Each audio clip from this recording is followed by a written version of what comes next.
Hello বন্ধুরা, আমি পিনাকি, তোমরা দেখছো পিনাকি মাঝি ব্লগস। আশা করি তোমরা সবাই ভালো আছো, সুস্থ আছো। ঠান্ডা কেমন পড়েছে, তোমরা কেমন ঠান্ডা উপভোগ করছো আমায় কমেন্ট করে জানাতে পারো। আমার এখানে তো প্রায় 10 ডিগ্রি 11 ডিগ্রি টেম্পারেচার চলছে।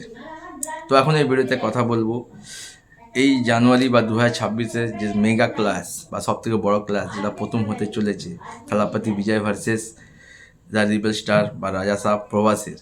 এই যে দুটো সিনেমা আসছে, দ্য রাজা সাহেব এবং জানা নায়গান, এই দুটো অ্যাডভান্স বুকিং ওভারসিজে চালু হয়ে গেছে।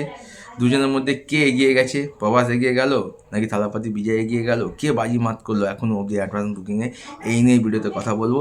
চ্যানেল নতুন সাবস্ক্রাইব করো, ভিডিও ভালো লাইক করো, কমেন্ট করো, শেয়ার করো। প্রথমে আসছি আমরা রাজা সাহেবকে নিয়ে। দেখো, প্রভাসের যদি লাস্ট সিনেমা বলি, সেটা 2024 সালে এসেছিল কল্কি।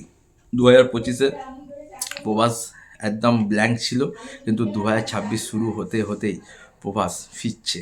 রাজা সাহেব আমরা ট্রেলার দেখেছি, সেকেন্ড যে ট্রেলারটা এসেছিলো ভাই, সেটাতে দুর্দান্ত লেগেছে। বিশেষ করে তার যে প্রভাসের যে জোকারের লুকটা ভাই সাংঘাতিক লেগেছে। তারপর সঞ্জয় দত্তকেও বেশ ভালো লাগছে। তো এখনও অবধি ইন্ডিয়াতে ফুল প্লেজ অ্যাডভান্স বুকিং শুরু হয়নি, কিন্তু ওভারসিজে একদম ফুল প্লেজে অ্যাডভান্স বুকিং শুরু হয়ে গেছে। তো রাজা সাহেবের যে অ্যাডভান্স বুকিং হচ্ছে, এটা নর্থ আমেরিকা, ইউএসএ মিলিয়ে অ্যাডভান্স বুকিং, ইউকে মিলিয়ে অ্যাডভান্স বুকিংটা বলবো। তো এখনও অবধি রাজা সাহেব 4.81 lakh USD dollar advance booking করে নিয়েছে, মানে প্রায় 4,80,000 ইউএসডি ডলার অ্যাডভান্স বুকিং করে নিয়েছে। এটাকে যদি আমরা ইন্ডিয়ান কারেন্সি বা এতে কনভার্ট করি, তাহলে ধরে নাও প্রায় 6 থেকে 7 কোটির ওপর অ্যাডভান্স বুকিং করে নিয়েছে।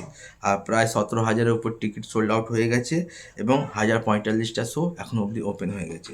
তো বুঝতেই পারছো প্রবাসের একটা নর্থ আমেরিকা বা ওভারসিজে ভালো মার্কেট আছে।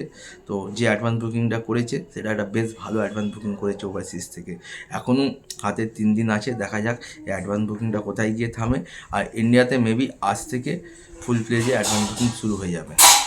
এবার আসছি থালাপতি বিজয়। দেখো, থালাপতি বিজয় এটাই হচ্ছে লাস্ট সিনেমা, সে অ্যানাউন্সমেন্ট করে দিয়েছে। তো এই সিনেমা যে ট্রেলারটা এসেছিলো, ট্রেলারটা এভারেজ ছিল, আমার সেরকম হামারি লাগেনি, কিন্তু বেশ ভালো। যেহেতু সুপারস্টার বিজয়ের লাস্ট সিনেমা, তো এইটাতে পাবলিক ভরে ভরে যাবে। এই সিনেমার কাছে কোনো সিনেমার টিক্কা পাবে না। আর যদি কন্টেন্ট আর স্টোরি ভালো হয়, তাহলে তো প্রভাসকে ফুকে উড়িয়ে দেবে। তো নর্থ আমেরিকা, ইউএসএ, ইউকে, মালয়েশিয়ায় যে ওভারসিজে যে অ্যাডভান্স বুকিং হয়েছে না ভাই, পুরো তুফান তুলে দিয়েছে, তুফান মানে ঝড়।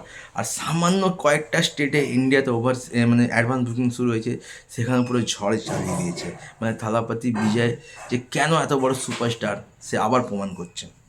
তো এখনও অবধি যা খবর আসছে, প্রায় 25 কোটির ওপরে ওভারসিজ থেকে অ্যাডভান্স বুকিং করে নিয়েছে, 25 কোটি। আর টিকিট সোল্ড আউট হয়েছে প্রায় 50,000-এর ওপর টিকিট সোল্ড আউট হয়েছে। যদি ইউএসডি কারেন্সিতে দেখি, তাহলে 6.15 lakh USD dollar ticket sold out হয়েছে। আর যদি ইন্ডিয়ার কথায় আসি, কর্ণাটকাতেই মাত্র 2 ঘন্টাতে 1 কোটির ওপরে অ্যাডভান্স বুকিং করে নিয়েছে। মানে 25 কোটি ওভারসিজ থেকে। এবং সাউথে আমাদের ইন্ডিয়া সাউথে কয়েকটা স্টেটে অ্যাডভান্স বুকিং চালু হয়েছে, মাত্র কয়েক ঘন্টাতেই 5 কোটির ওপরে অ্যাডভান্স বুকিং করে নিয়েছে। মানে টোটাল এখনও অবধি 30 কোটি অ্যাডভান্স বুকিং করে নিয়েছে থালাপতি বিজয় জানা নায়গান। মানে বুঝতেই পারছো, প্রভাসকে একবারে কাছেই ঘেঁষতে দিচ্ছে না, মানে তুড়ি মেরে উড়িয়ে দিচ্ছে আমাদের থালাপতি বিজয়। তোমাদের মতামত আমাকে কমেন্ট করে জানাতে পারো। দেখা হচ্ছে একটা ভিডিও নিয়ে।